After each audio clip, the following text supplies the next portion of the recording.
नमस्कार दोस्तों, स्वागत है आपका उपनिषद एकेडमी में।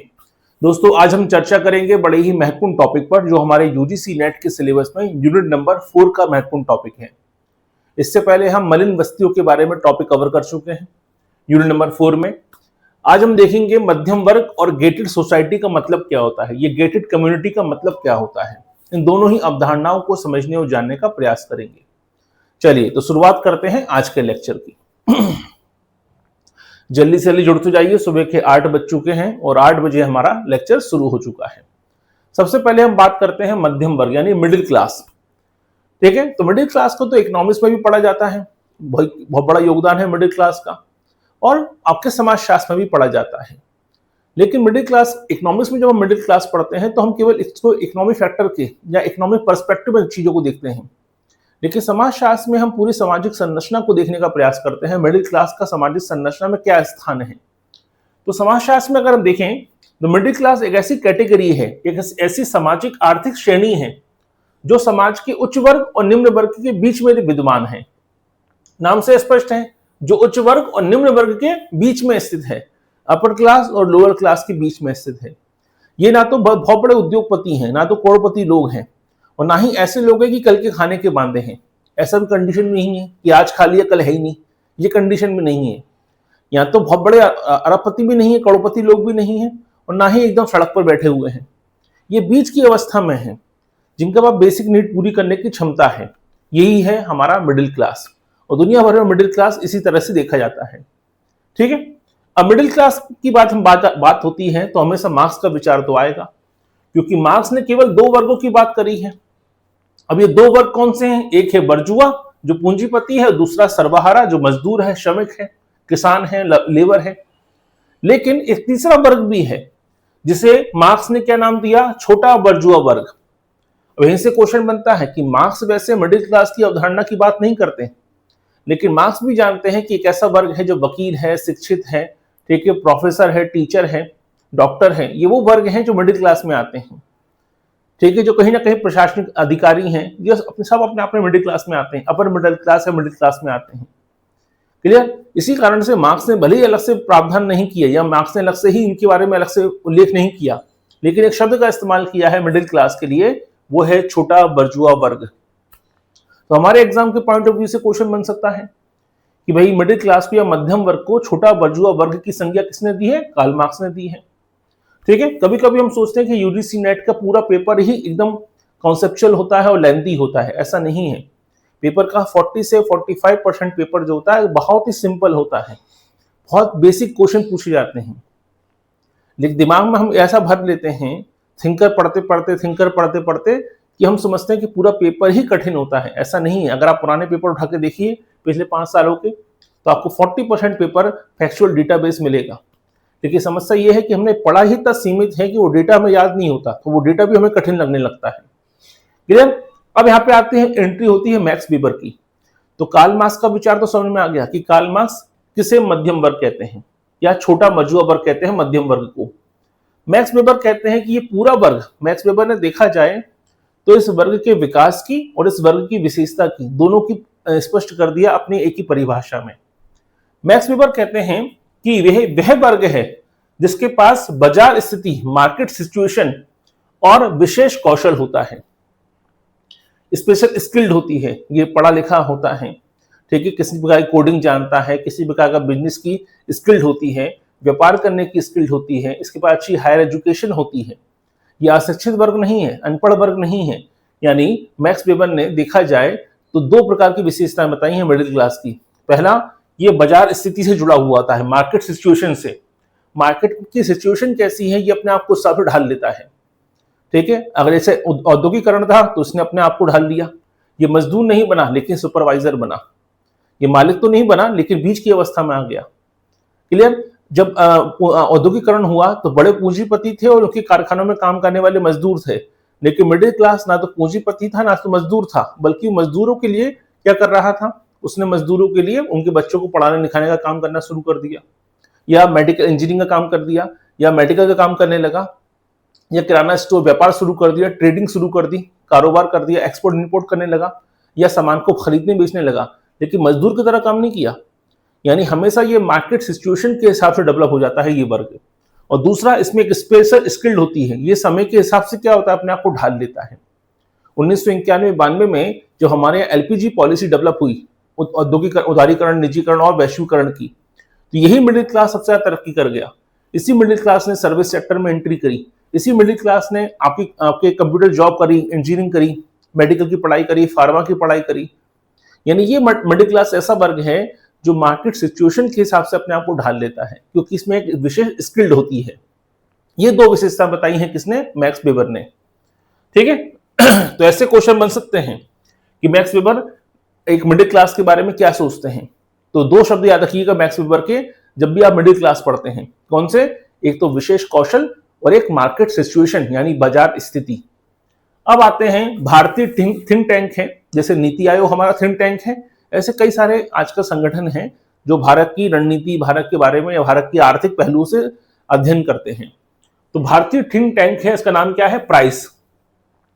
प्राइस ये कहता है कि मध्यम वर्ग को क्या नाम दिया है, इसे तैयार वर्ग, रेडी क्लास नाम दिया है। अब यहीं से क्वेश्चन बनेगा कि किस संगठन के द्वारा या किसने मध्यम वर्ग को रेडी क्लास की संज्ञा दी है। तो किसने दी है, भारतीय थिंक टैंक प्राइस ने इसका रेडी क्लास नाम दिया है। अब ये रेडी क्लास क्या होता है, एक ऐसा वर्ग जो किसी भी प्रकार के बदलाव के लिए तैयार है। ठीक है, उच्च वर्ग हो सकता है बदलाव के लिए तैयार ना हो, या समय लगता है, या उनको बदलाव से फर्क नहीं पड़ता। निम्न वर्ग हमेशा बदलाव का विरोध करेगा, क्योंकि कहीं ना कहीं यथास्थिति चली आ रही है। जैसे औद्योगिकरण था, ठीक है, कृषि आधारित अर्थव्यवस्था से औद्योगिकरण हुआ, औद्योगिकरण में कारखाने आए, मजदूरों को काम मिला, लेकिन जैसे ही मशीनीकरण बढ़ा मजदूरों ने विरोध करना शुरू किया। लेकिन मिडिल क्लास ने विरोध नहीं किया, उसने मशीन को चलाना सीख लिया, उसने मशीन को डेवलप करना सीख लिया, मशीन की पढ़ाई करने लगा, इंजीनियरिंग करने लगा। यानी एक ऐसा वर्ग है जो हमेशा रेडी रहता है परिवर्तन के लिए, जो कुछ भी बदलाव हो जाए अपने आप को ढाल लेता है। क्लियर, तो इसी कारण से थिंक टैंक प्राइस ने क्या नाम दिया है मध्यम वर्ग को, इसे रेडी क्लास का नाम दिया है। ये रेडी क्लास तैयार वर्ग है। ठीक है, और समानता देखें हम, अगर आय सीमा की बात करें तो बहुत से विशेषज्ञों ने आय सीमा के आधार पर मिडिल क्लास की परिभाषा दी है। जैसे 5 लाख से लेकर 30 लाख रुपए अगर किसी की वार्षिक आय है, भारत के संदर्भ की बात हो रही है, तो बहुत से अर्थशास्त्रियों का मानना यह है कि अगर कोई साल भर की इनकम अगर किसी परिवार की 5 लाख रुपए है, ठीक है, तो कम से कम अगर 5 लाख रुपए कमा रहा है वो परिवार, तो मान के चलिए कि वो क्या है, वो मिडिल क्लास में आ चुका है। तो 5 लाख से लेकर 30 लाख रुपए का साल की इनकम है, वार्षिक आय है, ठीक है, तो कम से कम आप काय में आ जाते हैं, आप मिडिल क्लास में आ जाते हैं। 2021 तक भारत की जनसंख्या का 31% जनसंख्या काय में आती है, मध्यम वर्ग में शामिल है। जो 2047 तक, जो हमारा विकसित भारत की बात हम करते हैं, विकसित भारत की जो बात होती है, तो 2047 तक यह आबादी कितनी हो जाएगी, मध्यम वर्ग का दायरा कितना हो जाएगा, 61% तक पहुंच जाएगा। यानी लगभग 31 से 61 हो गया, लगभग डबल हो जाएगी। यही कारण है कि मध्यम वर्ग के लिए अभी से आपको प्रयास करने पड़ेंगे, शहरों को डेवलप करना पड़ेगा, क्योंकि मध्यम वर्ग एग्रीकल्चर से जुड़ा हुआ नहीं है, वो ग्रामीण अर्थव्यवस्था का हिस्सा नहीं होगा।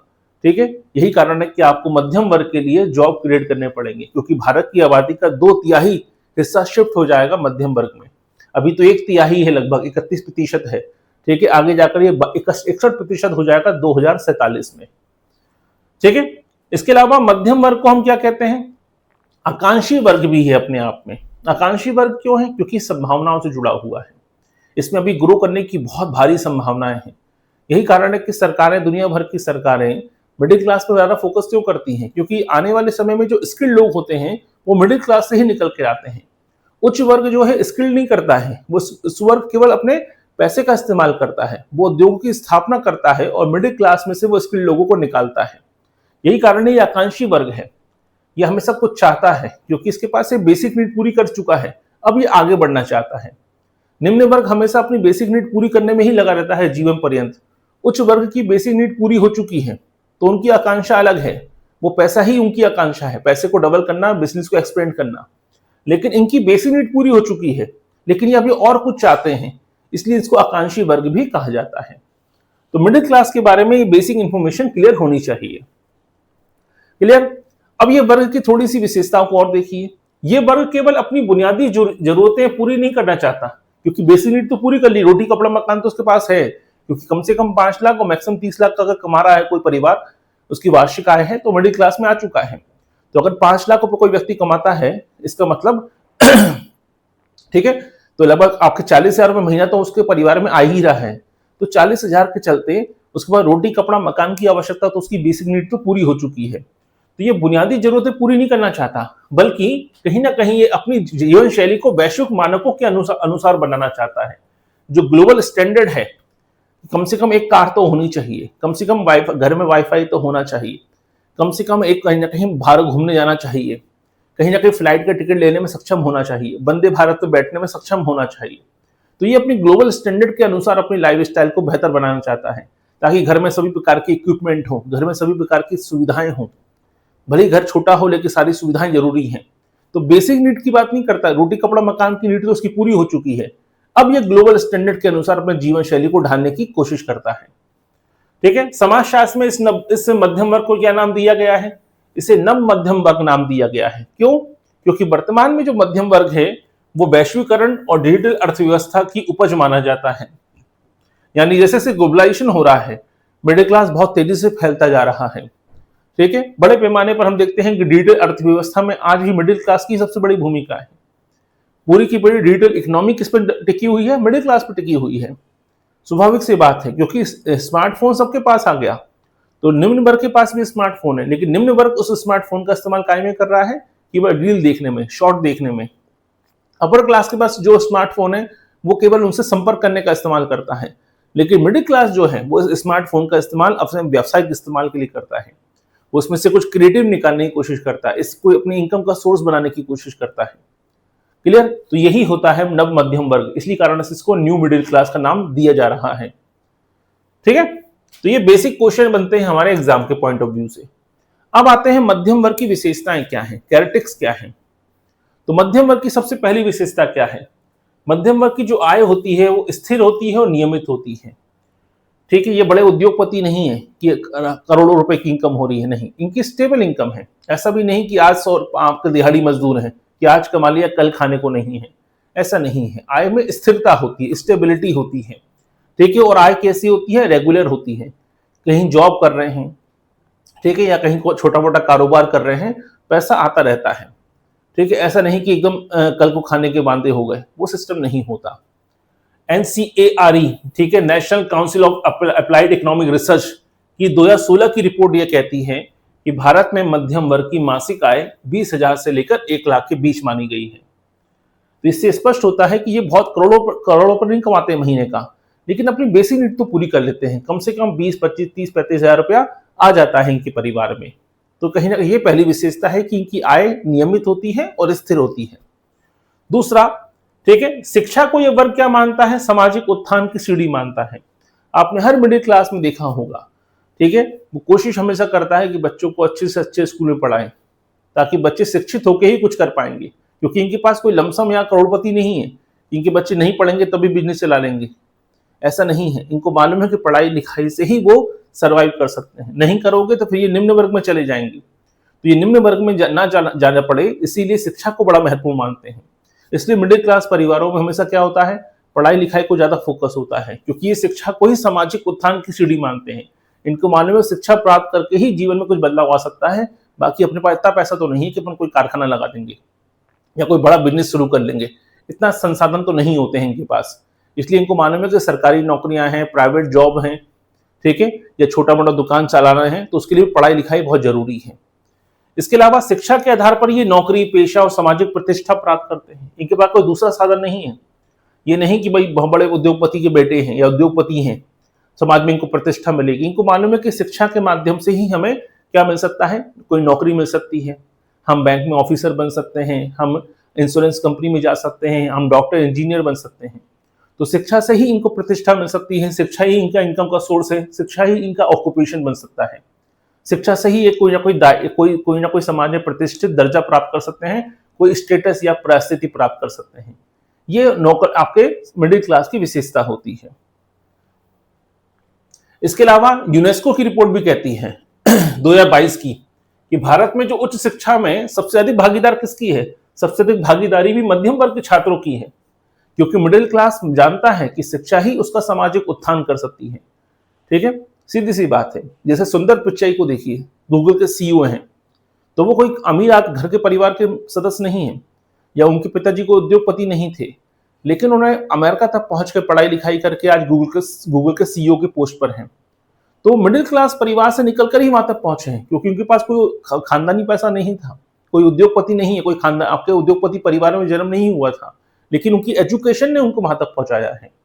यही कारण है कि आज भी भारत में भी देखिए, आईआईटी में, आईआईएम में, ठीक है, एम्स में अधिकतर कौन लोग होंगे? 80% से अधिक लोग वो हैं जो मिडिल क्लास परिवार से आए हैं, क्योंकि जो लोअर क्लास में हैं उसमें से बहुत कम लोग वहां पहुंच पाते हैं, क्योंकि इतना संसाधन नहीं होते, इतने रिसोर्सेस नहीं होते। और जो समाज का उच्च वर्ग है, बहुत पैसे वाला है, वो अपने बच्चों को इंडिया में पढ़ाता ही नहीं है, वो तो अमेरिका, न्यूजीलैंड, ऑस्ट्रेलिया, ब्रिटेन भेजता है, वहां से पढ़ के आते हैं उनके बच्चे।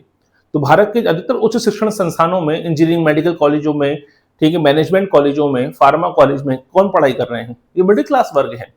और यूनेस्को की रिपोर्ट भी ये कहती है कि भारत में उच्च शिक्षा में सबसे बड़ी भागीदारी किसकी है?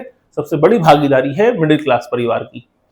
ठीक है, इसके अलावा अगली विशेषता क्या है? मध्यम वर्ग समाज में आत्मसम्मान, प्रतिष्ठा और सामाजिक मान्यता को अधिक महत्व दिया जाता है। लोअर वर्ग को ये चिंता ही नहीं है कि इज्जत बिज्जत की बात ही नहीं होती, भाई वो तो अपना सर्वाइव कर रहा है रोटी कपड़ा मकान के लिए, तो उसे समाज की नहीं पड़ी है।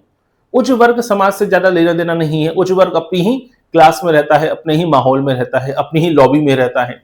ये मिडिल क्लास वर्ग वो है जो समाज क्या क्या कहेगा, चार लोग क्या कहेंगे, इसे समाज की चिंता भी है, इसे अपने मान सम्मान की चिंता भी है, अपनी इज्जत की चिंता भी है।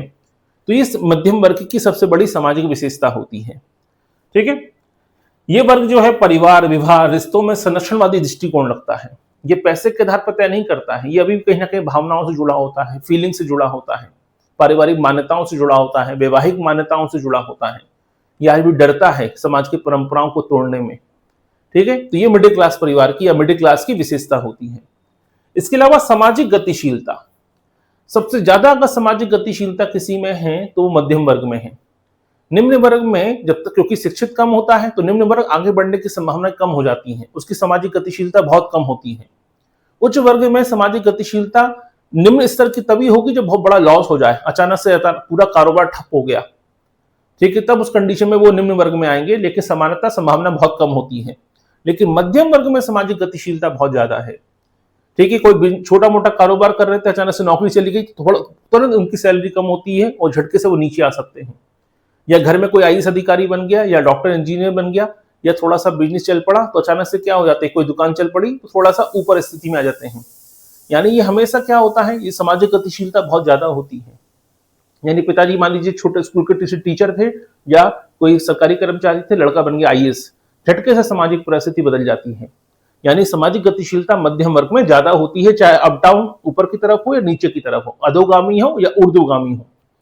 ठीक है, इसके अलावा लोकतंत्र की रक्षक है। यही वो वर्ग है जो सबसे ज्यादा मुखर होता है, सबसे ज्यादा जागरूक होता है। यही वर्ग है जो सबसे ज्यादा फोकस करता है। तो निम्न वर्ग अपनी रोटी कपड़ा मकान में लगा हुआ है। उच्च वर्ग को पॉलिटिशियन से कोई मतलब नहीं है, क्योंकि वो तो पॉलिटिशियन को फंडिंग करते हैं, पॉलिटिशियन उनके हिसाब से चलेंगे, वो अपनी पॉलिसी बना लेते हैं अपनी लॉबी के आधार पर।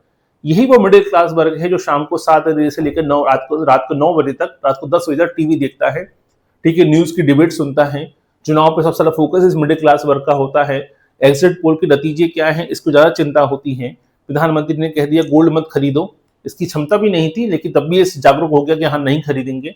यानी कहीं ना कहीं ये वो वर्ग है जो सबसे ज्यादा डेमोक्रेसी के बारे में सोचता है, लोकतंत्र के रक्षक की तरह सोचता है, ये वोट बैंक की राजनीति से जुड़ा होता है। ठीक है, तो ये विशेषता होती है किसकी? मध्यम वर्ग की। ठीक है, सोशल मीडिया, समाचार पत्र, डिजिटल चर्चा, हर जगह पर आप देखेंगे कि मध्यम वर्ग सबसे अग्रणी खड़ा होता है। कहीं अगर डिबेट हो रही है, सबसे ज्यादा मध्यम वर्ग का ही योगदान होगा।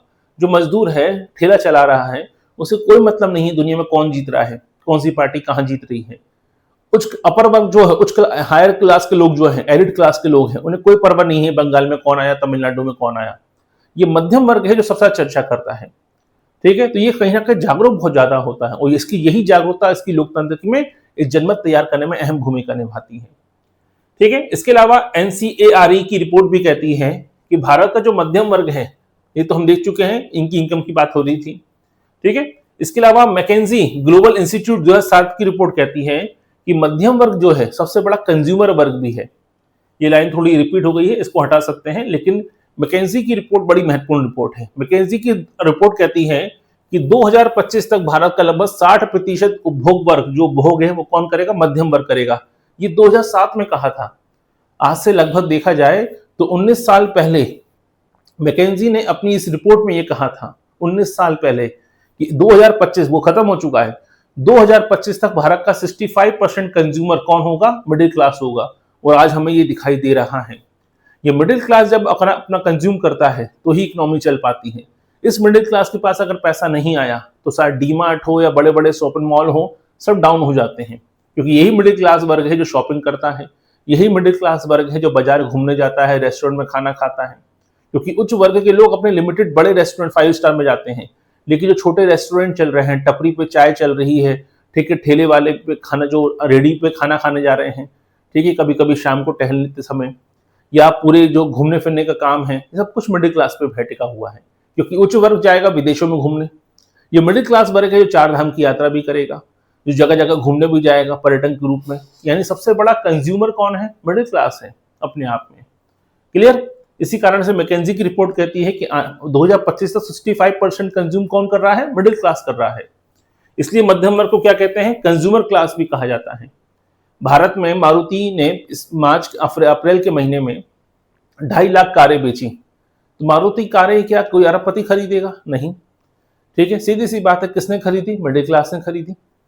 तो भारत में सबसे ज्यादा कारें कौन खरीद रहा है? मिडिल क्लास खरीदता है। लोअर क्लास सक्षम नहीं है, और जो अपर क्लास है, ठीक है, उसी गाड़ी खरीदने की, मतलब क्योंकि अपर क्लास ही भारत का केवल 1% है, तो भारत के 1% लोग ही अपर क्लास में आते हैं, अपर कैटेगरी में आते हैं, ठीक है, एलिट क्लास में आते हैं। बचा कौन? बचा है मिडिल क्लास। तो सबसे बड़ा कंज्यूमर कौन है? सबसे बड़ा कंज्यूमर, सारे शॉपिंग मॉल किसके दम पे चल रहे हैं? ठीक है, सारे शॉपिंग मॉल किसके दम पे चलते हैं? मिडिल क्लास के दम पे चलते हैं। इसी मिडिल क्लास को क्या नाम दिया गया है? कंज्यूमर क्लास का नाम दिया गया है। तो यहां से भी हमारे क्वेश्चन पूछे जा सकते हैं। अब आते हैं भारत का मध्यम वर्ग के विकास का कारण क्या है? भारत में ये मिडिल क्लास कैसे डेवलप हुआ, उसका रीजन क्या है? सबसे बड़ा कारण था अंग्रेजों की पॉलिसी। 1835 में आपने सुना होगा, लॉर्ड मैकाले ने शिक्षा नीति बनाई, जैसे मैकाले की शिक्षा नीति कहते हैं, और इसने पूरा का पूरा सिस्टम चेंज कर दिया। आज भी हम लॉर्ड मैकाले की शिक्षा नीति पे ही चल रहे हैं। लॉर्ड मैकाले की शिक्षा नीति में अंग्रेजी माध्यम में शिक्षा देने को प्राथमिकता दी गई। धीरे धीरे पूरे भारत में अंग्रेजी माध्यम में ही शिक्षा एक मूल स्रोत बन गया। इस अंग्रेजी शिक्षा को प्राप्त किसने किया? सबसे बड़े स्तर पर मिडिल क्लास ने। तो वकील, डॉक्टर, इंजीनियर, बाबू, अध्यापक, क्लर्क, ऐसा एक वर्ग पैदा हुआ मिडिल क्लास में। क्योंकि भारत में या तो बहुत चंद उद्योगपति थे, जमींदार थे, और दूसरे वो लोग थे जो बहुत ही श्रमिक थे, ठीक है, जो खेतीबाड़ी कर रहे थे। लेकिन जो मिडिल क्लास था उसने अंग्रेजी भाषा में शिक्षा प्राप्त कर क्लर्क, अध्यापक, वकील, डॉक्टर, ये पद हासिल करना शुरू किया, और धीरे धीरे यहीं से, इसी एजुकेशन सिस्टम से हमारा मिडिल क्लास डेवलप हुआ। इसीलिए इतिहासकार हैं कौन? रामचंद्र गुहा। रामचंद्र गुहा का कहना यही था कि जो लॉर्ड मैकाले की शिक्षा नीति के चलते जो पढ़ा लिखा वर्ग पैदा हुआ भारत में, यही भारत का प्रथम आधुनिक मध्यम वर्ग था। यहीं से शुरुआत होती है मिडिल क्लास की। आगे जाकर क्या हुआ? आगे जाकर हम देखते हैं हमारी इकोनॉमी में सर्विस सेक्टर फैला। हमारी अर्थव्यवस्था में 3 क्षेत्र होते हैं, प्राथमिक, द्वितीयक और तृतीयक। प्राइमरी सेक्टर में एग्रीकल्चर है, माइनिंग है, फॉरेस्ट है, ये आते हैं। सेकेंडरी सेक्टर में मैन्युफैक्चरिंग आती है, कारखाने हैं, फैक्ट्रियां हैं। और टर्शरी यानी तृतीयक क्षेत्र में आता है सर्विस सेक्टर। सर्विस सेक्टर में क्या होता है? परिवहन है, ठीक है, आपके दूरसंचार है, बैंकिंग है, इंश्योरेंस है, एजुकेशन है, ये सब सर्विस सेक्टर में आते हैं। और आज हमारी इकोनॉमी का लगभग 53%, ठीक है, हमारे जीडीपी में सर्विस सेक्टर का योगदान कितना है? 53% है आज। इस 53 में सबसे बड़ा कंट्रीब्यूशन किसने दिया है? मिडिल क्लास ने। क्योंकि इसी मिडिल क्लास वर्ग ने पढ़ाई लिखाई करके इंजीनियरिंग करी। यही मिडिल क्लास है ट्रांसपोर्टेशन सर्विस से लेकर, बैंकिंग से लेकर, इंश्योरेंस से लेकर, हर सेक्टर में आपके डूबा हुआ है, हर सेक्टर में इसका योगदान है। तो भारत की इकोनॉमी में 53% सर्विस सेक्टर का योगदान है। और ये पूरा सर्विस सेक्टर किसके दम पे चल रहा है? ये पूरा सर्विस सेक्टर चल रहा है मिडिल क्लास के दम पर। यही कारण है कि ये न्यू मिडिल क्लास जो है, जिसने e commerce, banking, IT sector में सबसे बड़ा योगदान दिया है, इनके बच्चों ने इंजीनियरिंग करके आईटी कंपनियों में सबसे ज्यादा नौकरी की है, बैंकिंग सेक्टर में सबसे ज्यादा योगदान दिया है। आज पूरा ई कॉमर्स का मार्केट है वो कौन चला रहा है? तो एक दो कंपनी के आ जाने से काम नहीं चलता, नीचे के जो लोग हैं, चाहे वो उसके पैकिंग कर रहे हों, डिलीवरी कर रहे हों, सब कुछ मिडिल क्लास जुड़ा हुआ है। तो इसलिए मिडिल क्लास का सबसे बड़ा योगदान है, क्योंकि भारत की इकोनॉमी का पूरा 53% सर्विस सेक्टर पे है, और ये सर्विस सेक्टर किस पर टिका हुआ है? मिडिल क्लास पर टिका है। यानी भारत के लगभग 50 से 55% इकोनॉमी कौन चला रहा है? केवल ये मिडिल क्लास वर्ग चला रहा है।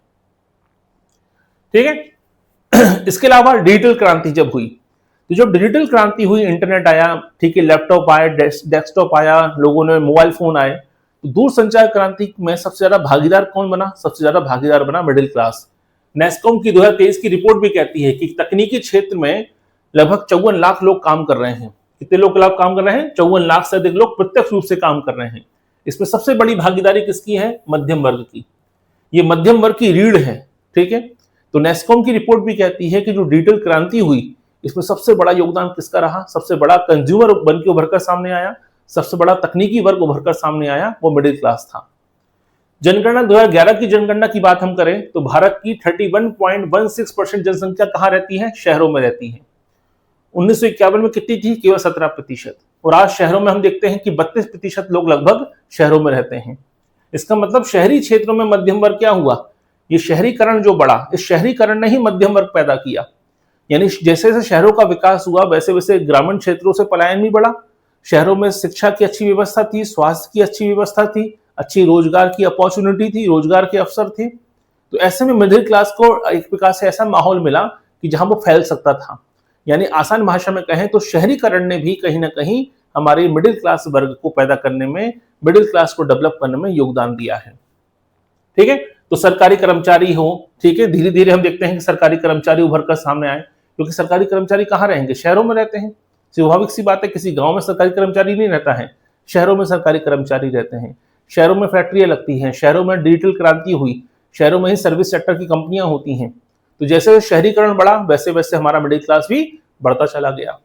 इसके अलावा देखें तो वर्तमान में 35% हमारे भारतीय शहरों में रहते हैं। क्या रखिएगा, तो भारत की 35% आबादी कहाँ रहती है? शहरों में रहती है।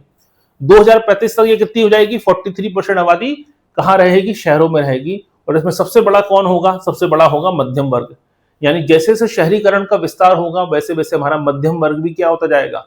फैलता जाएगा। क्लियर? इसके अलावा देखें तो ये आप योगदान देख सकते हैं। तो कारण तो आपको समझ में आ गया कि मध्यम वर्ग क्यों पैदा हुआ। एक तो लॉर्ड मैकाले की शिक्षा नीति के चलते, सर्विस सेक्टर के बढ़ने के चलते, डिजिटल क्रांति के चलते और शहरीकरण के चलते। इन चार चीजों ने मध्यम वर्ग में सबसे बड़ा योगदान दिया है। अब आते हैं मध्यम वर्ग की योगदान को छोटे से पॉइंट में क्लियर करें तो आज जीडीपी में 53% सर्विस सेक्टर का योगदान है। और ये सर्विस सेक्टर किसके दम पर टिका हुआ है? मिडिल क्लास के दम पर टिका हुआ है।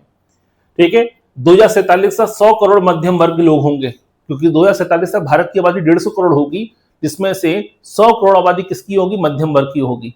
यानी आने वाले वर्षों में विश्व का सबसे बड़ा उपभोक्ता कंज्यूमर मार्केट डेवलप हो जाएगा इंडिया। क्यों? क्योंकि मध्यम वर्ग क्या होता है? कंज्यूमर क्लास होती है। इसके अलावा प्रति 90 लाख ग्रामीण शहरी प्रवास, यानी हर साल 90 लाख लोग क्या हो रहे हैं? पलायन कर रहे हैं। और ये धीरे धीरे हमारे क्या बताता है? कि मध्यम वर्ग का विस्तार को बताता है। ये बताता है कि देश में कितनी तेजी से सोशल मोबिलिटी डेवलप हो रही है। यानी ये मध्यम वर्ग की सबसे ज्यादा सामाजिक गतिशीलता मध्यम वर्ग में होती है। और इसी तरीके से अगर एक साल में हर साल 90 लाख लोग, 1 करोड़ लोग अगर ग्रामीण क्षेत्रों से शहरों की तरफ पलायन करेंगे, क्योंकि अनुमान के अनुसार 2047 तक भारत की 61% पॉपुलेशन काहे में रहेगी? शहरों में रहेगी। और ये शहरों में कौन रहता है? मिडिल क्लास वर्ग का सबसे बड़ा योगदान होता है। यानी आने वाले वर्षों में आपको समाज में शहरों में मिडिल क्लास का विस्तार होता हुआ दिखाई देगा। ठीक है। CSDS के अनुसार चुनाव में सबसे ज्यादा सक्रियता कौन निभा रहा है? हमारा मिडिल क्लास निभा रहा है। यही वो मिडिल क्लास है जो सरकार को मजबूर करता है, सरकार को अपने लिए पॉलिसी बनाने के लिए मजबूर करता है। ठीक है भाई, रेलवे का डेवलपमेंट था, लेकिन रेलवे में सुस्त डेवलपमेंट था। इसी मिडिल क्लास के चलते सरकार ने क्या डेवलप किया? वंदे भारत एक्सप्रेस शुरू करी, अमृत भारत योजना शुरू करी, ताकि कहीं ना कहीं शहर, अब धीरे धीरे मिडिल क्लास क्या हो रहा है? उसका पैसा है, जब उसके पास पैसा है तो जनरल में यात्रा क्यों करे? जनरल की बोगी में परेशान क्यों हो? तो फ्लाइट का टिकट नहीं ले सकता। तो इसके लिए कहीं ना कहीं व्यवस्था करना जरूरी थी। तो ये वंदे भारत एक्सप्रेस का सुझाव क्या है? ये वंदे भारत समाज के निम्न वर्ग के लिए नहीं चलाई गई है, समाज के उच्च वर्ग के लिए नहीं चलाई गई है। उच्च वर्ग तो अपने फ्लाइट में यात्रा करता है, निम्न वर्ग के लिए संसाधन है, बस सेवा भी है और जनरल की बोगी भी है, स्लीपर भी है। लेकिन मिडिल क्लास कंज्यूमर सोसाइटी है, वो ज्यादा से ज्यादा कंज्यूम करना चाहता है। लेकिन पैसा बर्बाद नहीं करना चाहता है। तो वंदे भारत उसके उस मिडिल क्लास वर्ग की सबसे बड़ी उपलब्धि है, सबसे बड़ी सरकार की सबसे बड़ी देन है। यानी कहीं ना कहीं सरकार की पॉलिसी भी अब धीरे धीरे मिडिल क्लास की तरफ शिफ्ट होती जा रही है। ये मिडिल क्लास का सबसे बड़ा कंट्रीब्यूशन भी है और सबसे बड़ा महत्व भी है। क्लियर? तो मिडिल क्लास को जानना बहुत जरूरी है कि मिडिल क्लास होता क्या है। तो आज के टॉपिक में हमारे 2 लेक्चर हैं। शुरुआत हमने करी थी कहां से? मध्यम वर्ग से, मिडिल क्लास से। अब हम बात करते हैं, हमारा नेक्स्ट पार्ट आता है, वो है गेटेड सोसाइटी। ठीक है, कोई भी डाउट है, कोई भी क्वेश्चन है तो पूछ लीजिए। अब आती हैं, बात करते हैं गेटेड सोसाइटी के बारे में। ये गेटेड सोसाइटी क्या होती है? आजकल बड़ा होता है, हर कोई मकान लेने से पहले पूछता है कवर्ड कैंपस है कि नहीं। तो ये कवर्ड कैंपस क्या है कि उसके अंदर स्विमिंग पूल भी हो, उसके अंदर कम्युनिटी हॉल भी हो, अंदर पार्क भी हो, सारी सुविधाएं अंदर ही मिल जाएं, बाहर ना जाना पड़े, सोसाइटी का हिस्सा ना बनना पड़े, अपने ही दायरे के लोग हों, जिनके इनकम ग्रुप एक समान इनकम ग्रुप के लोग एक जगह पर रहते हों, ऐसी सोसाइटी को ही गेटेड सोसाइटी कहते हैं। जहां सीसीटीवी की निगरानी हो, बाहरी लोगों का प्रवेश वर्जित हो, ठीक है, बिना किसी अनुमति की किसी व्यक्ति की एंट्री ना हो, कोई सेल्समैन, कोई सब्जी वाला, कोई कबाड़ी वाला अंदर ना आ जाए। ये इस प्रकार की सोसाइटी को ही गेटेड सोसाइटी की संज्ञा दी जाती है। तो चलिए समझने का प्रयास करते हैं कि ये गेटेड सोसाइटी है क्या। तो गेटेड सोसाइटी की अगर बात करें तो सबसे आसान परिभाषा है, ये एक घेरेबंद वाला आवासीय क्षेत्र है। घेराबंद है यानी जैसे किलेबंदी होती है, ऊंची ऊंची दीवारों के बीच में, कवर्ड कैंपस के बीच में रिहायशी इलाका है। एक आवासीय क्षेत्र है जहां सार्वजनिक स्थान, सड़क, पार्क सब कुछ निजी संपत्ति मानी जाती है। यानी गेटेड सोसाइटी में जो सड़क होती है, मालूम पड़ा सोसाइटी अंदर 500 मीटर अंदर है लेकिन पूरा कवर्ड कैंपस है, उस सोसाइटी तक पहुंचने की जो सड़क बनी हुई है, जो बीच में पार्क बने हुए हैं, वो सब कुछ सोसाइटी का ही पार्ट होता है। वो नगर निगम का या सरकार का पार्ट नहीं माना जाता। उसकी रखरखाव की जिम्मेदारी भी सोसाइटी के, ठीक है, सोसाइटी अवेयरनेस जो रेसिडेंसी वेलफेयर एसोसिएशन होता है RWA, उसकी होती है। क्लियर? तो आसान भाषा में एक ऐसा घेराबंद आवासीय क्षेत्र जहां जो सार्वजनिक स्थल होते हैं, जैसे पार्क है, सड़क है, वो भी निजी संपत्ति होती है, सोसाइटी का ही पार्ट होती है, सरकार का, NHAI का, PWD का पार्ट नहीं होती है। क्लियर? इसे कहते हैं गेटेड सोसाइटी। और आसान भाषा में समझें तो एक ऐसा नियोजित आवासीय क्षेत्र जो चारों ओर से बाउंड्री से, ठीक है, बाउंड्री वॉल से, फाटक से और सुरक्षा व्यवस्था से घिरा होता है। जगह जगह सीसीटीवी कैमरे लगे होते हैं, जगह जगह पूरा कवर्ड कैंपस होता है, बड़े बड़े गेट होते हैं जो पूरे बंद कर दिए जाते हैं सोसाइटी के लिए। यानी इसके अंदर जो लोग रहते हैं वो अपने इतना सुरक्षित महसूस करते हैं अपने आप को, और अपने आप को इतना सभ्य मानते हैं, ठीक है, कि अपने आप को बाकी लोगों से अलग समझते हैं। कहते हैं हम कवर्ड कैंपस में रहते हैं, ये हमारा कैंपस है। क्लियर? तो ये जो कैंपस कल्चर डेवलप हुआ है, कवर्ड कैंपस वाला जो मकान डेवलप हो रहे हैं, कॉलोनियां डेवलप हो रही हैं, ये अपने आप में गेटेड सोसाइटी है। ठीक है? इसमें प्रवेश किसको मिलता है? इसमें प्रवेश केवल निवासियों को मिलता है, जो यानी जो सोसाइटी का पार्ट है, सोसाइटी में रहते हैं, उन्हीं को प्रवेश मिलता है। उनके मेहमानों या अधिकृत व्यक्तियों को ही इसमें प्रवेश मिलता है, जो उनके मेहमान होंगे या फिर जो उनको अधिकृत किया गया है कि तुम आ सकते हो, हमारे घर में काम करने वाले हो, आ सकते हो। या कोई घर में कोई समस्या आ गई है, प्लम्बर की समस्या है, इलेक्ट्रीशियन की समस्या है, तो आपने अप्रूवल देना होता है। आजकल देखिएगा एक माई गेट एप्लीकेशन आता है, हर सोसाइटी में है, हमारी सोसाइटी में भी है। तो माई गेट एप्लीकेशन है, जब तक आप परमिशन नहीं दोगे एप्लीकेशन पर, तब तक गार्ड जो है वो उस व्यक्ति को अंदर नहीं आने देगा। तो इस प्रकार की जो परंपराएं होती हैं, इस प्रकार की जो प्रणाली डेवलप होती है, ये गेटेड सोसाइटी की सबसे बड़ी विशेषता बन जाती है। ठीक है? जी हाँ, कोई भी समस्या?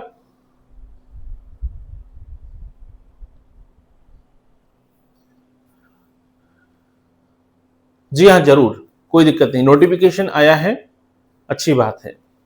ठीक है? यहां तक क्लियर हुआ? तो गेटेड सोसाइटी क्या है ये समझ में आ चुका होगा।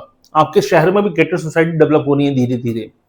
अब ये गेटेड सोसाइटी किसका हिस्सा है? ये आधुनिक शहरीकरण का और वैश्वीकरण का देन माना जाता है। जैसे जैसे मॉडर्न सोसाइटी डेवलप हो रही है, शहरों का विकास हो रहा है, स्मार्ट सिटी डेवलप हो रही हैं, तो लोग शहरों की जो आबो हवा है या शहरों का जो प्रदूषण है, शहरों का जो शोर शराबा है, इससे दूर अपने आप को अलग करने की कोशिश करते हैं। पहले लोग मोहल्ले में रहते थे, वहीं दुकानें होती थी, वहीं से घर के सामने सड़क से लोग जा रहे थे, ठीक है, आपके जानवर ही घूम रहे होते थे, गाड़ियां भी चल रही होती थी। लोग अब उस शोर शराबे से बाहर निकलना चाहते हैं। लोग उस प्रदूषण से बाहर निकलना चाहते हैं, लोग उस बहते हुए नाली का पानी का चौक हो गई है, ठीक है, सीवेज का पानी सड़कों पे बह रहा है, कच्ची सड़कें हैं, स्ट्रीट लाइट नहीं जल रही है। लोग इस प्रकार की सोसाइटी का हिस्सा नहीं बनना चाहते। लोग अब चाहते हैं कि सरकार पे नहीं, नगर निगम पे नहीं, ठीक है, शहरी प्रशासन पे नहीं, वो अपने प्रशासन को अलग करना चाहते हैं, ताकि अपना खर्चा देके सोसाइटी का मेंटेनेंस दे देंगे हम, और उस मेंटेनेंस के दम पर हमें पक्की सड़कें मिलेंगी, अच्छी पार्क मिलेंगे, अच्छा स्विमिंग पूल मिलेगा, कम्युनिटी अच्छी कम्युनिटी मिलेगी, पढ़ी लिखी कम्युनिटी मिलेगी, जिसका दायरा, जिसकी इकोनॉमिक कंडीशन हमारे समान होगी। तो इस सोच के चलते गेटेड सोसाइटी डेवलप होती जा रही हैं। ठीक है, तो ये तो गेटेड सोसाइटी के बारे में आपने जानने की कोशिश करी। अब समाजशास्त्र में इस गेटेड सोसाइटी को क्या नाम दिया गया है? इसे कहा गया है विखंडित शहरीकरण।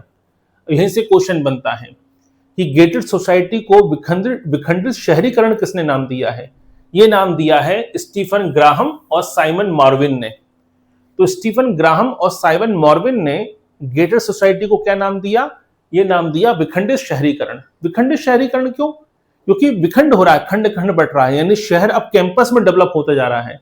जहां शहर एक कम्युनिटी की पहचान होती थी कि पूरा शहर है, अब यही शहर इलाकों में बढ़ता जा रहा है। इलाके भी अलग अलग इलाकों में भी अपनी अपनी कम्युनिटी डेवलप होती जा रही है, अलग अलग कैंपस डेवलप होते जा रहे हैं कि फेज 1, फेज 2, फेज 3 अलग अलग कैंपस हैं। ठीक है, एक कॉलोनी के अंदर भी अलग अलग कैंपस हैं कि ये एलिट क्लास का है, ये HIG है, ये MIG है, ठीक है, ये LIG है, lower income group, middle income group, higher income group, सबके अपने अपने कैंपस डेवलप होते जा रहे हैं, यानी समाज खंड खंड बढ़ता जा रहा है। इसीलिए गेटेड सोसाइटी को विखंडित क्या नाम दिया गया है? विखंडित शहरीकरण नाम दिया गया है। किसने नाम दिया है?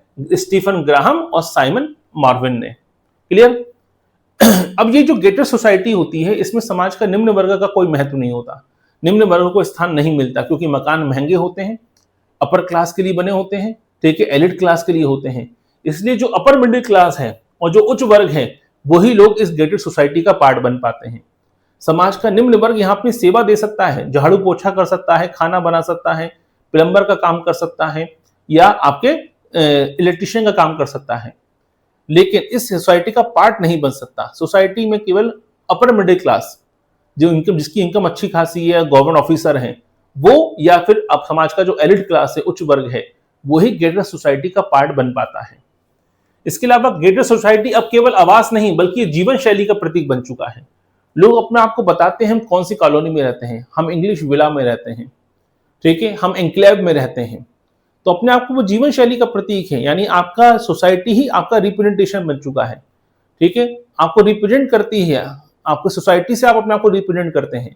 हम कहाँ रहते हैं? हम विले पार्ले में रहते हैं, हम अंधेरी में रहते हैं, हम नरीमन पॉइंट में रहते हैं, यानी हम साउथ बॉम्बे में रहते हैं। लोग अपने आप को पॉश इलाके का एक हिस्सा बताते हैं, शहर का हिस्सा नहीं बताते हैं। शहर में भी हम कौन से इलाके में रहते हैं, इस तरह से अपने आप को प्रेजेंट करते हैं, क्योंकि शहर तो बहुत बड़ा है, शहर में झुग्गियां भी हैं, शहर में कई ऐसे इलाके भी हैं जो अविकसित हैं, जो मोहल्ला हैं छोटे, जो गंदी बस्ती भी हैं, और शहर में पॉश इलाके भी हैं। तो सोसाइटी हमेशा गेटेड सोसाइटी के जो मेंबर होते हैं, वो अपनी सोसाइटी को रिप्रेजेंट करते हैं कि हम उस सोसाइटी के रहने वाले हैं। यानी अब सोसाइटी केवल रहने की जगह नहीं है, वो आपकी जीवन शैली का, आपकी लाइफ स्टाइल का हिस्सा बन जाती है। गेटेड सोसाइटी को हम डिफेंसिव इंक्लेव का नाम भी दे सकते हैं।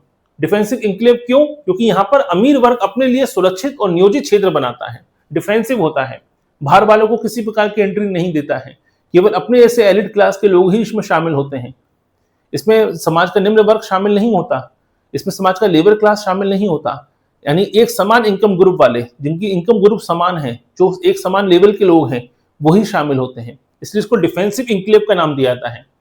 यहाँ रहने वाले लोग अपने आप को विशेष समझते हैं, सुरक्षित समझते हैं, काफी उन्नत, साबित, सिविलाइज समझते हैं कि हम समाज का एलिट क्लास हैं, हम समाज का अपर मिडिल क्लास हैं, देश इकोनॉमी हम चलाते हैं, देश हम चलाते हैं, हम पढ़े लिखे लोग हैं।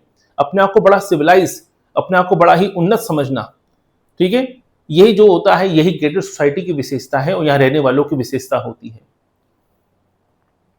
अब जब बात आती है गेटेड सोसाइटी डेवलप कब होती है, तो भारत में गेटेड सोसाइटी, पहले सोसाइटियां होती थी, ठीक है, लेकिन 1990 के बाद जब उदारीकरण अपनाया, निजीकरण आया, तो निजी रियल एस्टेट कंपनियां डेवलप हुई, और निजी रियल एस्टेट कंपनियों ने क्या किया? बड़े पैमाने पर गेटेड कम्युनिटी को डेवलप किया। ठीक है, आज हमेशा मकान का जब भी देखिएगा अखबारों में ऐड आता है, तो नीचे बिल्डर हमेशा नीचे लिखता है कवर्ड कैंपस। क्यों लिखता है? ताकि आपको मालूम रहे कि जो कवर्ड कैंपस है यानी इसके अंदर की जो स्ट्रीट लाइट है वो हमेशा जलेगी, वो सरकारी मोहल्ले की तरह नहीं होगी, किसी मोहल्ले की तरह कि 4 में से 3 एक जल रही है 3 बुझी हुई है, ऐसा नहीं होगा। आपको पक्की सड़कें मिलेंगी, 24 घंटे पानी की सुविधा मिलेगी। इसके लिए आपको मेंटेनेंस देना होगा बस, ठीक है। आपको पार्किंग सुविधा मिलेगी, ये नहीं कि मोहल्ले में सड़क पे गाड़ी खड़ी हुई है आपकी, वो सब नहीं होगा। तो हमेशा देखिए बिल्डरों को जो ऐड आते हैं उसमें लिखा होता है कवर्ड कैंपस। कवर्ड कैंपस क्यों? यही कवर्ड कैंपस के चलते 1990 के बाद से उदारीकरण निजीकरण के चलते बहुत तेजी से रियल एस्टेट मार्केट फैला। बिल्डरों ने डेवलप किया, गेटेड सोसाइटी डेवलप करी और आज सबसे ज्यादा मकान गेटेड सोसाइटी में ही बिकते हैं।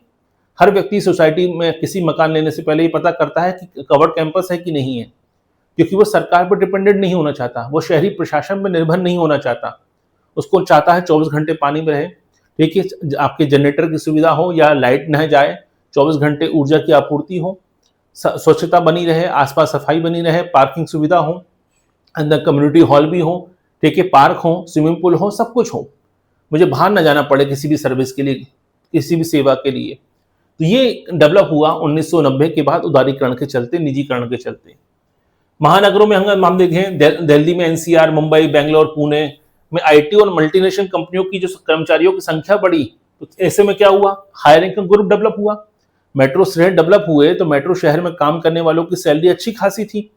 जब सैलरी अच्छी खासी थी तो पैसा खर्च करने की क्षमता थी, उनकी परचेसिंग पावर अच्छी थी।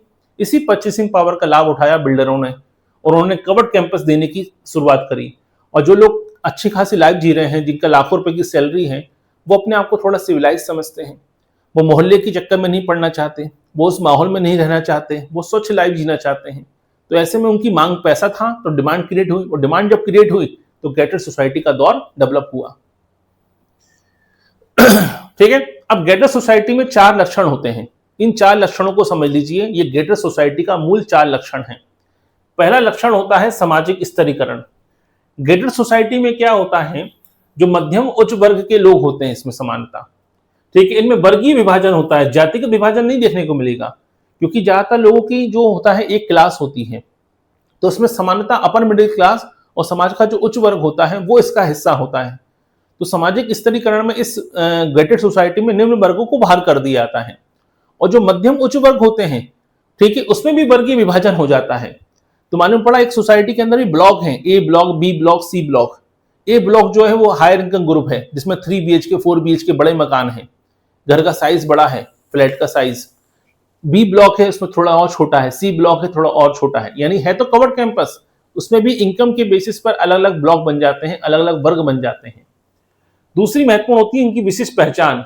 यहाँ रहने वाले निवासी जो होते हैं वो अपने आप को अलग समझते हैं, अपने आप को सुरक्षित समझते हैं, ठीक है। अगर मान लीजिए किसी ने बड़ा मकान लिया है 50 करोड़ का, 40 करोड़ का, 5 करोड़ का, तो अपने आप को सब भी समझेगा, स्वाभाविक सी बात है। उनकी क्लास अलग होती है, उनका पहनावा अलग होता है, उनकी चीजों को देखने का नजरिया अलग हो जाता है, उनकी लाइफ स्टाइल अलग हो जाती है, अपने आप को सोसाइटी से अलग समझने लगते हैं। ये विशेषता होती है, विशिष्ट पहचान होती है गेटेड सोसाइटी की। तीसरा होता है सामाजिक पृथक्करण। ये गरीब और हाशिए के समुदायों से दूरी बना लेते हैं। ये उन गरीब समाज के, गरीब तबके से, समाज के जो पिछड़ा वर्ग होता है, समाज का जो हाशिए पर बैठे हुए लोग हैं, गरीब हैं, ठीक है, जो सक्षम नहीं है, गंदी बस्ती में रहते हैं, उनसे अपने आप को दूरी बना लेते हैं। ये अपने कवर्ड कैंपस में उनको एंटर करने भी नहीं देते हैं। और चौथा होता है आधुनिक जीवन शैली। ये वैश्वीकरण और कंज्यूमर सोसाइटी का हिस्सा होते हैं। इनके पास ये कंज्यूम करते हैं, हर चीज खरीदना चाहते हैं, ठीक है, हर चीज खरीदने में सक्षम भी होते हैं। इस सोसाइटी में रहने वाले लोग ऐसा नहीं है कि आज दिहाड़ी मजदूरी कर रहे हैं, या सोसाइटी में रहने वाले लोग ऐसे नहीं होते हैं कि घर में टीवी ही नहीं है, घर में सुविधाएं नहीं है, इक्विपमेंट नहीं है, नहीं, हर चीज को कंज्यूम करते हैं। कोई भी नई टेक्नोलॉजी आएगी इनको चाहिए, कोई भी नई कार लॉन्च होगी ये खरीद लेंगे, ई व्हीकल है खरीद लेंगे, कोई नया मॉडल आया जो पुरानी गाड़ी बेच के नई कार खरीद लेंगे, ठीक है। ये इनकी सुविधाजनक होती है। तो इनकी अपनी विशिष्ट आधुनिक जीवन शैली होती है। ये अपने आप को समाज के निम्न तबके से, गरीब वर्ग से अपने आप को अलग कर लेते हैं। इनकी एक विशिष्ट पहचान होती है, और कहीं ना कहीं इनमें एक सामाजिक स्तरीकरण होता है, लेकिन इस सामाजिक स्तरीकरण में निम्न वर्ग को जगह नहीं मिलती है। तो ये 4 लक्षण होते हैं गेटेड सोसाइटी के, ठीक है। चलिए अब गेटेड सोसाइटी की विशेषताएं देख लेते हैं। ये विशेषताओं को अच्छे समझ लीजिएगा, क्योंकि किताबों में गेटेड सोसाइटी की 4-5 विशेषताएं लिख दी गई हैं कि सीसीटीवी की निगरानी में होते हैं, ये होता है, वो होता है, पार्क होता है। हम कोई कॉलोनी की विशेषता नहीं पढ़ रहे हैं, हम समाजशास्त्र के दृष्टिकोण से पढ़ रहे हैं। तो सबसे पहली चीज होती है निजी प्रशासन। निजी शासन मतलब क्या होता है?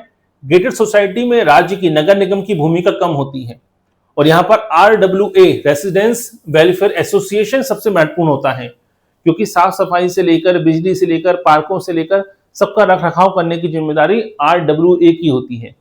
इसलिए इसे निजी सरकार भी कहा जाता है। आपकी सोसाइटी में लिखा होता है, देखिएगा, सोसाइटी का एक ऑफिस होता है, ठीक है। सोसाइटी का पानी की सप्लाई करना हो, सड़क पे स्ट्रीट लाइट की व्यवस्था करनी हो, कोई समारोह का आयोजन करना हो, पार्कों को रख रखाव करना हो, ठीक है, आपके वेस्टेज मैनेजमेंट हो, सब कुछ सोसाइटी खुद करती है। इसे नगर निगम की आवश्यकता नहीं होती। नगर निगम का दायरा सोसाइटी के बाहर होता है। सोसाइटी के अंदर सारी सुविधाओं की जिम्मेदारी RWA की होती है। दूसरी विशेषता बताई है रॉबर्ट पुटनाम ने। रॉबर्ट पुटनाम कहते हैं कि जो ब्रांडिंग सोशल कैपिटल होती है, ठीक है, बॉन्डिंग सोशल कैपिटल वो अधिक होती है। कहां पर? गेटेड सोसाइटी में। यानी अपनों की भी जुड़ा होता है, ये अपने जैसे लोगों से ही जुड़ते हैं। तो गेटेड सोसाइटी में लोग केवल अपने सोसाइटी के मेंबर से ही हिस्सा होते हैं। जैसे आपने सुना ना कि वो आता है तारक मेहता का उल्टा चश्मा, उसमें सभी लोग क्या कहते हैं कि गोकुल धाम एक परिवार है। यही अपने आप में क्या है? इसी को ही ब्रांडिंग, आपके बॉन्डिंग सोशल कैपिटल कहते हैं। यानी गोकुल धाम तो एक परिवार है, यानी वो सोसाइटी के अंदर रहते हैं, जिसमें अब्दुल को बाहर रखा गया है दुकान चलाने के लिए। अब्दुल को हिस्सा नहीं बनाया गया सोसाइटी का। अब्दुल दुकान सोसाइटी के बाहर रहता है, सोसाइटी के लोगों के लिए सामान लेके आता है, सोसाइटी के लोग सामान खरीदते हैं, लेकिन अपनी सोसाइटी में उसको मकान नहीं दिया है, क्योंकि वो गेटेड सोसाइटी है, कवर्ड कैंपस में है, जहां सारी जिम्मेदारी भिड़े निभाता है, ठीक है। सोसाइटी का मेंबर है, RWA का चेयरमैन है, वो सोसाइटी का एकमल सेक्रेटरी है, लेकिन अब्दुल को बाहर रखा गया है। कवर्ड कैंपस होता है, बाहर के लोगों की एंट्री नहीं होती है। यही तो गेटेड सोसाइटी की विशेषता है। यानी एक आपके देखा जाए तो बॉन्डिंग सोशल कैपिटल होता है, यानी इसके अंदर रहने वाले लोग अपने आपस में एक दूसरे को जानते पहचानते, उन्हीं से जुड़ाव रखते हैं। कोई समारोह होगा, कोई सम्मेलन होगा, अपनी सोसाइटी के लोगों में ही रहते हैं, बाहर के लोगों को एंट्री नहीं करते हैं। दूसरी तरफ क्या होता है? लेकिन ये ब्रीजिंग सोशल कैपिटल होता है। ब्रीजिंग सोशल कैपिटल मतलब, ठीक है, कि भाई भारी समाज से अपने आप को काट लेते हैं कि दिवाली हो रही है, होली हो रही है, तो सोसाइटी के मेंबर आपस में ही मनाएंगे, वो दूसरी सोसाइटी के लोगों के साथ ज्यादा संपर्क नहीं रखना चाहते। ये विशेषता होती है किसकी? आपके बताई है रॉबर्ट पुटनाम ने, कि सोसाइटी के मेंबर केवल अपने तक सीमित रहते हैं, अपनों से बाहर वो सीमित नहीं होते। जैसे गोकुल धाम आप देखते हैं आपके तारक मेहता के उल्टा चश्मा में, सारे त्योहार तो सोसाइटी के अंदर वाले ही अपने ही लोगों को मनाते हैं, दूसरी सोसाइटी के लोगों को कभी वो अपने त्योहारों में शामिल नहीं करते। क्लियर? यही होती है विशेषता किसकी? आपके गेटेड सोसाइटी की। तीसरी विशेषता होती है, ठीक है, कई गेटेड सोसाइटी जो होती है वो अनौपचारिक रूप से जाति और धर्म के आधार पर क्या होती है? एक्सक्लूसिव होती हैं। कई बार आपने देखा है मेट्रो सिटी में ये आरोप लगते हैं, मुंबई में, बेंगलुरु में, कि भाई इस जाति के लोगों को जगह नहीं मिलेगी, ठीक है। मेंबरशिप लेने से पहले वो RWA के नियम होते हैं, ठीक है, कि भाई हम इस जाति, इस हमारे यहाँ इस धर्म के लोगों को हम अपने मकान नहीं देंगे, या इस कम्युनिटी के लोगों को मकान नहीं देंगे। अगर आप मांसाहारी खाते हैं, शाकाहारी हैं कि मांसाहारी, ये भी पूछा जाता है कि मांसाहारी लोगों को मकान नहीं देंगे।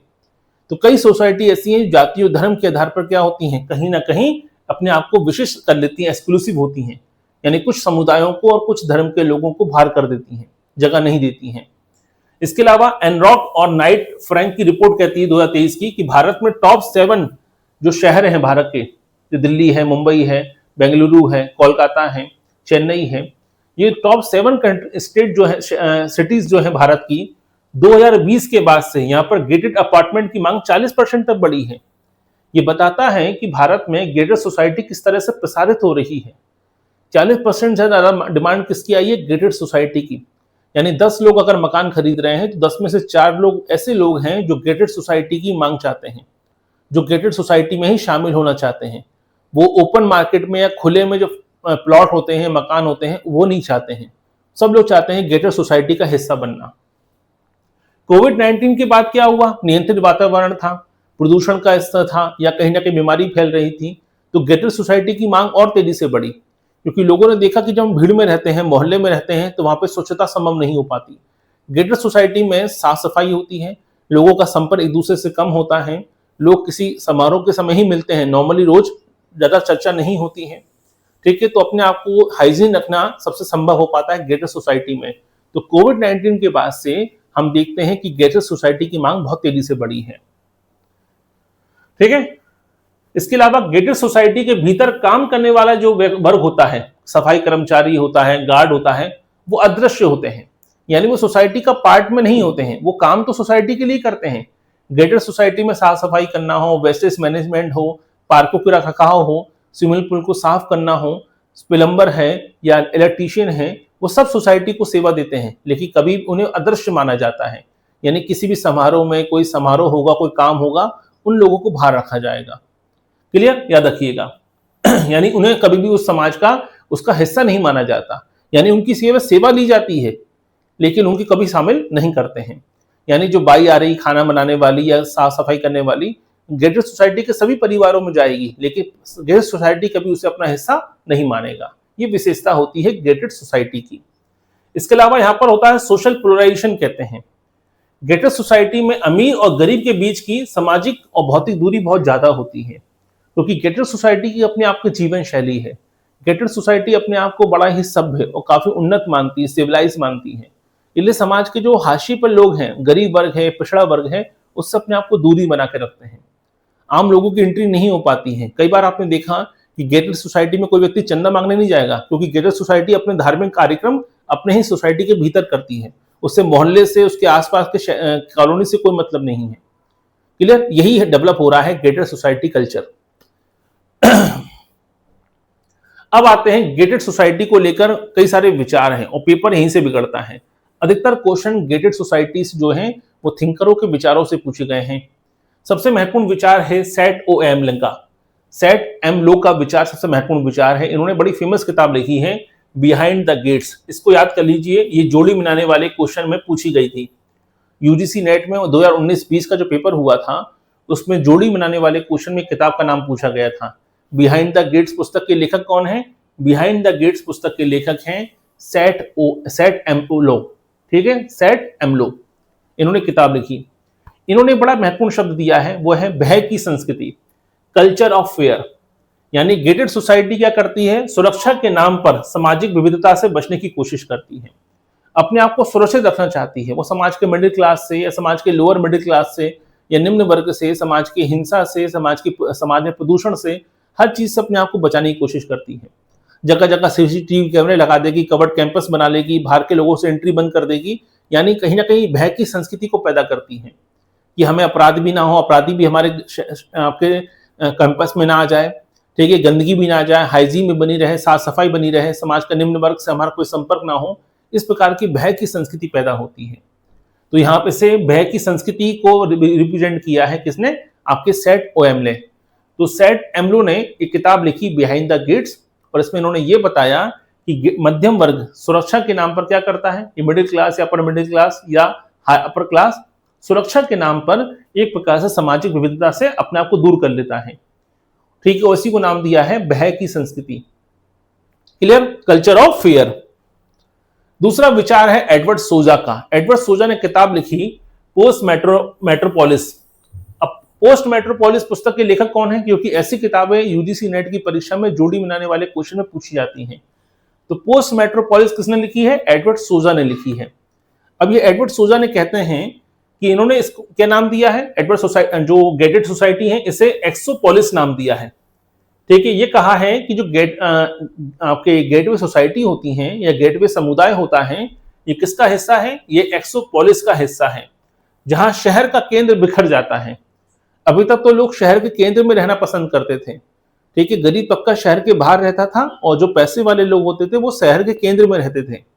इसलिए शहर के केंद्र में महंगा बहुत ज्यादा होता था। लेकिन जब शहर के केंद्र में मजदूर वर्ग भी आता है, सब लोग काम करने लगते हैं, प्रदूषण बढ़ने लगता है, रिहायशी इलाकों की जगह कमर्शियल प्रॉपर्टी डेवलप होने लगती हैं, तो उस इलाके में जो पैसे वाले लोग थे वो अपने आप को दूर कर लेते हैं। ठीक है, और किनारे पर जाकर सुरक्षित बस्तियां बसा लेते हैं। यही कारण है, आप देखिएगा किसी भी शहर के में जो लोग अपर क्लास के लोग हैं, जो पैसे वाले लोग हैं, वो शहर में रहना पसंद नहीं करते। अब शहर के सेंटर में सबसे ज्यादा गाड़ियां चल रही हैं, प्रदूषण बहुत ज्यादा होता है, शोर शराबा ज्यादा होता है, अपराध ज्यादा होते हैं। तो शहर से दूर 10-12 किलोमीटर दूर किसी ऐसे इलाके में, हाईवे के इलाके में या कहीं ऐसे मकान डेवलप कर लिए हैं जहां शांति रहे, जहां प्रदूषण नाम मात्र का ना हो, जहां हरियाली ज्यादा हो। तो आज पहले लोग क्या करते थे? सेंटर में रहना पसंद करते थे पैसे वाले लोग। लेकिन जब सेंटर में उन्होंने देखा कि प्रदूषण बहुत ज्यादा हो रहा है, तो अपने आप को शहर से अलग कर लिया और किनारे पे जाकर बसाना शुरू कर दिया। ठीक है, ये किसने कहा है? ये कहा है एडवर्ड सूजा ने। अब आते हैं टेरेसा कोल्डेरा, इनकी किताब से पूछा गया था सिटी ऑफ वॉल्स। ये क्वेश्चन पूछा गया था जोड़ी बनाने वाले क्वेश्चन में 2021-22 के पेपर में। तो टेरेसा कोल्डेरा ने किताब लिखी है सिटी ऑफ वॉल्स। इन्होंने ब्राजील के साओ पोलो का अध्ययन किया। साओ पोलो कहां पर है? ब्राजील में है। दूसरा सबसे बड़ा शहर है ब्राजील का।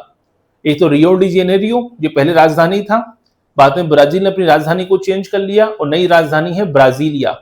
और साओ पोलो जो है दुनिया की कॉफी की मंडी कहलाता है। दुनिया में सबसे बड़ा कारोबार जो है कॉफी का साओ पोलो में होता है, ब्राजील में। तो ब्राजील के साओ पोलो का अध्ययन किया और यह बताया कि जो गेटेड कम्युनिटी हैं ये क्या कर रही हैं? ये सार्वजनिक स्थान का अंत कर रही हैं। जो पब्लिक प्लेस होता था उस कल्चर को खत्म कर रही हैं। हर सोसाइटी अपने आप अंदर के दायरे को ही सार्वजनिक से हटा रही है, केवल अपने लोगों तक अपने आप को सीमित करने की कोशिश कर रही है। जहां सभी लोग आपस में मिलकर रहते थे उसकी जगह लोग अब केवल अपने जैसे लोगों के बीच में रहना पसंद करते हैं, दूसरे लोगों से कोई संपर्क नहीं करना चाहते। यानी जो पब्लिक स्फीयर की अवधारणा है हेवरमॉस की, वो धीरे धीरे पब्लिक स्फीयर अब कमजोर पड़ता जा रहा है। ये विचार प्रकट किया टेरेसा कोल्डेरा ने। अब आते हैं डेविड हार्वे। डेविड हार्वे ने, ठीक है, पूंजीवादी शहरीकरण नाम दिया है किसे? गेटेड सोसाइटी को। हार्वे ने कहा कि शहरी स्थान क्या है? पूंजी हितों के अनुसार बनते हैं, यानी जहां पैसे वाले लोग रहते हैं, सी बात है, वहीं से शहरीकरण डेवलप हुआ। तो गेटेड सोसाइटी निजी रियल एस्टेट कंपनियों और बाजारवादी शक्तियों के द्वारा बनाया गया एक्सक्लूसिव इंक्लेव है। ठीक है, इसका मतलब क्या हुआ? तो डेविड हार्वे का कहना यह है कि जैसे शहरों का विकास हुआ और शहरों में जो पैसे का डेवलपमेंट हुआ, पूंजीपतियों का विकास हुआ, जैसे जैसे अमीर लोग आए तो अमीर लोगों ने क्या किया? अमीर लोगों ने रियल एस्टेट के माध्यम से अपने आप को अलग करना शुरू किया और एक प्रकार से एक्सक्लूसिव इंक्लेव बनाना शुरू किया। ठीक है, एक प्रकार से निजीकृत शहरी स्थान डेवलप कर लिया, यानी शहर के अंदर भी अपने आप की प्राइवेट प्रॉपर्टी डेवलप कर ली। ये हमारा इलाका है, इसका इतना महंगा इलाका होगा कि इसमें आम आदमी एंट्री न कर पाए। जैसे आप देखते हैं साउथ बॉम्बे में, तो साउथ बॉम्बे में पूरा एक इलाका नवी मुंबई बसाई गई। तो साउथ मुंबई में, मुंबई के साउथ सदर्न पार्ट में एक नवी मुंबई का इलाका डेवलप किया गया, जहां पर ऑटो वाले को भी एंट्री नहीं होती, जहां पर समाज का केवल अपर क्लास, ठीक है, elite class, higher income group के लोग रहते हैं, करोड़पति अरबपति लोग रहते हैं उस इलाके में, ताकि आम व्यक्ति का मकान खरीद ही ना पाए, वहां पर आम व्यक्ति इंटर कर ही ना पाए। सीधी वहां पर टैक्सी वाले, ऑटो वाले भी संभव नहीं है वहां तक पहुंचना। तो उन्होंने अपने आप को अलग थलग कर लिया मुंबई के शोर शराबे से, मुंबई की गरीबी से, मुंबई की भीड़ भाड़ से, और इतना महंगा इलाका डेवलप कर दिया बिल्डरों के चलते कि उस इलाके में केवल अमीर लोग ही रहते हैं, आम आदमी का जगह नहीं होती। साउथ दिल्ली है, साउथ दिल्ली में जो वो इलाका इतना महंगा इलाका है कि हर व्यक्ति अफोर्ड ही नहीं कर सकता। जो अफोर्ड नहीं कर पाएगा तो आम लोगों की एंट्री अपने आप बंद हो जाएगी। तो ये जो होता है, इसी को निजीकृत शहरी स्थान नाम दिया है किसने? आपके डेविड हार्वे ने। और गेटेड कम्युनिटी को क्या कहा है? पोस्ट मॉडर्न अर्बन फोर्टिस कहा है, यानी आधुनिक समय के किलेबंदी कहा है। फोर्टिस मतलब किलेबंदी होती थी पहले, तो आजकल किलेबंदी ही हो रही है बड़े पैमाने पर। अब आते हैं माइक डेविस का विचार। माइक डेविस कहते हैं कि गेटवे सोसाइटी सुरक्षा की भावना पर आधारित होती है, यानी ये लोग मान के चलते हैं कि हम बाकी लोगों से अलग हैं, हम यहाँ सुरक्षित हैं। ठीक है, हमारे यहाँ पे हमें कोई समस्या नहीं आएगी, यहाँ हम शहर के अपराधों से दूर हैं, शहर की गंदगी से दूर हैं, शहर के प्रदूषण से दूर हैं और शहर के शोर शराबे से दूर हैं। यहाँ पर हम सुरक्षित हैं, जगह जगह सीसीटीवी कैमरे लगे हैं, यहाँ पर रात को 2 बजे भी अपनी सोसाइटी में घूम सकते हैं, हमें सार्वजनिक जगहों पर जाने की जरूरत नहीं है, हमें सड़कों पर घूमने की जरूरत नहीं है। हम अपनी सोसाइटी के अंदर कैंपस में ही जो सड़क है वहीं पर ही घूम लेंगे, वहीं पर ही जॉगिंग कर लेंगे, वहीं पर ही वॉक कर लेंगे। हमें बाहर हिंसा में शामिल नहीं होना, हमें हिंसक माहौल से हम दूर हैं अपने आप से, क्योंकि हम सुपीरियर हैं, हम उन्नत हैं। ये जो सोच होती है, यही सोच होती है गेटेड सोसाइटी के निर्माण का घटक। तो इसने कहा, माइक डेविस कहते हैं। माइक डेविस ने किताब लिखी सिटी ऑफ क्वार्ट्स। अब ये जो किताब है ये जोड़ी बनाने वाले क्वेश्चन में पूछी जा चुकी है। तो सिटी ऑफ क्वार्ट्स में माइक डेविस ने यह बताया कि आधुनिक शहर क्या हो चुके हैं? किलेबंदी की तरह होते जा रहे हैं। यानी पूरे शहर क्या हो रहे हैं? यानी गेटेड कम्युनिटी अपने आप में क्या है? फोर्टिफिकेशन है, किलेबंदी है। यानी एक समय शहर क्या होता था? राजा महाराजा, आप देखते होंगे सिंधु घाटी सभ्यता में एक शहर है धोलावीरा के पास, ठीक है, वो शहर पूरा, सॉरी कालीबंगा, उस वहां पे वो शहर पूरा दीवारों से घिरा हुआ था, लेकिन वो दीवार बनाई गई थी बाढ़ से बचने के लिए। लेकिन आजकल मॉडर्न सोसाइटी में ऊंची ऊंची दीवारों के बीच में सोसाइटियां होती हैं, तो हर सोसाइटी अपने आप को कवर्ड कैंपस में किलेबंदी करती जा रही है। आपने देखा होगा phase 1, phase 2, phase 3, part 1, part A, B, C, अलग अलग प्रकार के ब्लॉक बनते जा रहे हैं। जहां मैं रहता हूं, हमारी सोसाइटी भी कवर्ड कैंपस, ठीक है, गेटेड सोसाइटी है। दूसरी सोसाइटी है वो भी पूरी तरह से किलेबंदी हो चुकी है, पूरी तरह से ऊंची दीवारों से घिरी हुई है। तो ये किलेबंदी शुरू हो चुकी है गेटेड सोसाइटी के चलते। क्लियर? तो ये माइक डेविस का विचार है, किताब का नाम भी आपको क्लियर होना चाहिए।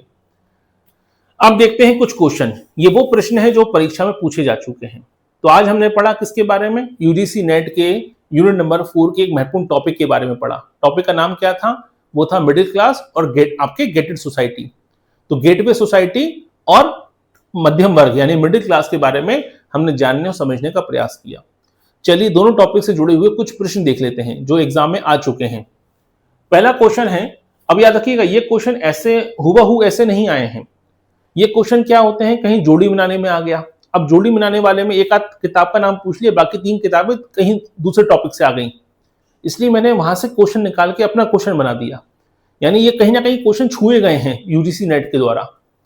चलिए, तो समाजशास्त्र में गेटवे या गेटेड कम्युनिटी को भय की संस्कृति से किसने जोड़ा है? ये क्वेश्चन पूछा गया है। जल्दी से जल्दी आंसर देते जाइए। टेरेसा कोल्डेरा, सेठा एमलो, एडवर्ड सोजा या डेविड हार्वे। तो किसने, याद रखिए क्वेश्चन पूछा गया है कि किसने गेटेड कम्युनिटी से जोड़ा है समाजशास्त्र में, गेटेड कम्युनिटी को भय की संस्कृति से जोड़ा है। टेरेसा कोल्डेरा ने साओ पोलो का अध्ययन किया था, सेठ एमलो हैं, एडवर्ड सोजा हैं या डेविड हार्वे हैं। ठीक है, सही आंसर क्या आएगा? सेठ एमलो। सेठ एमलो ने यह कहा है कि भय की संस्कृति है अपने आप में। लोग डर के माहौल के चलते कि प्रदूषण से, हिंसा से अपने आप को बचाने के लिए एक प्रकार से कवर्ड कैंपस डेवलप कर लेते हैं। ठीक है, अगला क्वेश्चन, सिटी ऑफ वॉल्स नामक अध्ययन जो गेटेड कम्युनिटी और शहरी अलगाव पर आधारित है, किसके द्वारा दिया गया है? तो सिटी ऑफ वॉल्स नामक अध्ययन जो गेटेड कम्युनिटी और शहरी अलगाव पर आधारित है। अलगाव मतलब दीवार खड़ी कर दिया आपने, अपने आप को अलग कर लिया है। और यह अध्ययन किया था ब्राजील के साओ पोलो में। किसने? टेरेसा कोल्डेरा ने। ठीक है, अगला क्वेश्चन, मैक्स वेबर के अनुसार मध्यम वर्ग की स्थिति का मुख्य आधार क्या है? यह क्वेश्चन जुलाई 2018 में क्वेश्चन पूछा गया था मिडिल क्लास को लेकर। तो बताइए, केवल धन की मात्रा, बाजार स्थिति, जीवन अवसर, धार्मिक प्रतिष्ठा या राजनीतिक सत्ता? तो जो मध्यम वर्ग है उसकी विशेषता भी है और इसका उद्भव भी हुआ है किससे? बाजार की शक्तियों से। जैसे जैसे सर्विस सेक्टर डेवलप हुआ, जैसे जैसे उदारीकरण हुआ और कहीं ना कहीं जीवन स्तर बेहतर हुआ, वैसे वैसे मिडिल क्लास डेवलप होता चला गया। ठीक है, विखंडित शहरीकरण की अवधारणा किसने दी है जो गेटेड कम्युनिटी के विकास को स्पष्ट करती है? तो विखंडित शहरीकरण की अवधारणा को हमने शुरुआत में पढ़ा था। गेटेड सोसाइटी को विखंडित शहरीकरण नाम दिया है। किसने नाम दिया है? स्टीफन ग्राहम और साइमन मॉर्विन ने 2022-23 के पेपर में। याद रखिएगा, दिसंबर में भी और जून के पेपर में, दोनों में ये क्वेश्चन पूछा गया था। तो आपको स्टीफन ग्राहम और साइमन मॉर्विन का नाम याद होना चाहिए। ठीक है, तो ये था टॉपिक आज का, जिसमें हमने जानने और समझने का प्रयास किया कि गेटेड सोसाइटी क्या होती है और मिडिल क्लास क्या होता है। कोई भी डाउट है, क्वेश्चन है तो पूछ लीजिए सभी लोग। ठीक है, चलिए, कोई क्वेश्चन नहीं है, अच्छी बात है। पेपर जरूर सॉल्व कर लीजिएगा। इस टॉपिक से हमेशा 1-2 साल छोड़कर क्वेश्चन बनते हैं, लेकिन पढ़ना बहुत जरूरी है, खासकर गेटेड सोसाइटी, क्योंकि गेटेड सोसाइटी में थिंकर आ जाते हैं। मिडिल क्लास में इतने थिंकर नहीं है, गेटेड सोसाइटी में किताबें आ जाती हैं, यहाँ से जोड़ी बनाने वाले प्रश्न ज्यादा पूछे गए हैं, इसलिए अच्छे से पढ़िएगा। और कोई भी डाउट है, कोई भी क्वेश्चन है तो आप संपर्क कर सकते हैं, कोई डाउट है तो आप प्रश्न पूछ सकते हैं। चलिए, मुलाकात होगी आपसे अगले लेक्चर में। बने रहिए हमारे साथ। बहुत बहुत धन्यवाद।